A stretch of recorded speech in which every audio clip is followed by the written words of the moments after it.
उद्धव ठाकरे ने उम्मीदवारों का चयन किया शुरू, इंडिया गठबंधन संकट में। उद्धव ने कर दिया साफ, 23 सीटों से कम पर नहीं लड़ेंगे गठबंधन में चुनाव। प्रकाश अम्बेडकर ने उद्धव के सामने दिया गठबंधन का विकल्प। महाराष्ट्र की राजनीति में हंगामा मचा हुआ है, इंडिया रहेगा या टूटेगा जल्दी साफ हो जाएगा। सीट बंटवारे को लेकर कांग्रेस, एनसीपी और शिवसेना उद्धव बाला साहेब ठाकरे के बीच चर्चा शुरू हो गई है, लेकिन पेच सीटों को लेकर फंस गया है। उद्धव ठाकरे ने साफ कर दिया है कि 23 से कम सीटों पर वो चुनाव नहीं लड़ेंगे और अब खबर आ रही है कि उद्धव ने 23 सीटों का चुनाव करने के साथ ही उम्मीदवारों के चयन की प्रक्रिया भी शुरू कर दी है और ये प्रक्रिया जल्द ही पूरी भी कर ली जाएगी। शिवसेना यूबीटी की ओर से संकेत मिल रहे हैं कि पार्टी जल्द ही अपने उम्मीदवारों के नामों का ऐलान कर देगी। कांग्रेस और एनसीपी अगर गठबंधन को लटकाने की कोशिश करेंगे तो शिवसेना ज्यादा इंतजार नहीं करेगी। इस बीच प्रकाश अम्बेडकर की पार्टी वंचित बहुजन अघाड़ी ने उद्धव ठाकरे के सामने बड़ा प्रस्ताव रख दिया है। अम्बेडकर ने कहा कि अगर इंडिया गठबंधन में उद्धव की बात नहीं बन पाती है तो वो हमारे साथ आ जाएं। दोनों ही दल 24-24 सीटों पर चुनाव लड़ लेंगे। दरअसल शिवसेना की कोशिश है कि वो वीबीए को भी इंडिया गठबंधन में शामिल किया जाए, जिससे दलित वोट भी गठबंधन को मिल सके, लेकिन जिस तरह के हालात बनते दिखाई दे रहे हैं उसमें संभव नहीं दिख रहा है, क्योंकि प्रकाश अम्बेडकर की ओर से संकेत दिए जा रहे हैं कि वो बराबरी का समझौता करेंगे, कम सीटें स्वीकार नहीं करेंगे। लेकिन महाविकास अघाड़ी में तो पहले से ही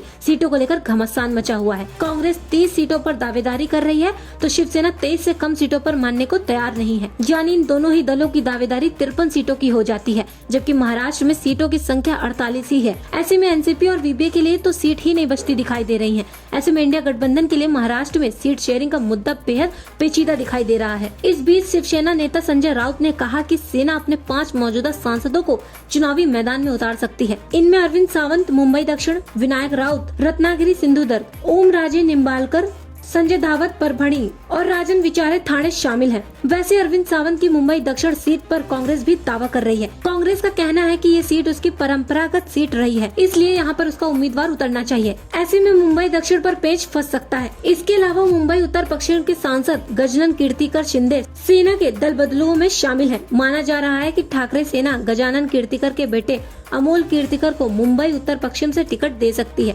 शिवसेना यूबीटी भले ही दावा कर रही हो कि उसने अपने सभी संभावित उम्मीदवारों को हरी झंडी दे दी है, मगर ये सब इतना आसान नहीं रहने वाला है। पार्टी के कई दिग्गज नेता अब खेमा बदल चुके हैं, उनका रिप्लेसमेंट ढूंढना आसान नहीं होगा। उद्धव गुट में अभी तक यह साफ नहीं किया गया है कि जिन 23 सीटों को लेकर दावा किया जा रहा है उनमें किन नेताओं को टिकट दिया जाएगा। और सबसे बड़ी बात तो ये है कि क्या शिवसेना को इंडिया गठबंधन 23 सीटें चुनाव लड़ने के लिए देगा, क्योंकि 23 सीटें शिवसेना यूबीटी के लिए छोड़ दी जाती हैं, तो बाकी की 25 सीटों को 3 दलों में बांटना होगा, कांग्रेस, एनसीपी और वीबीए।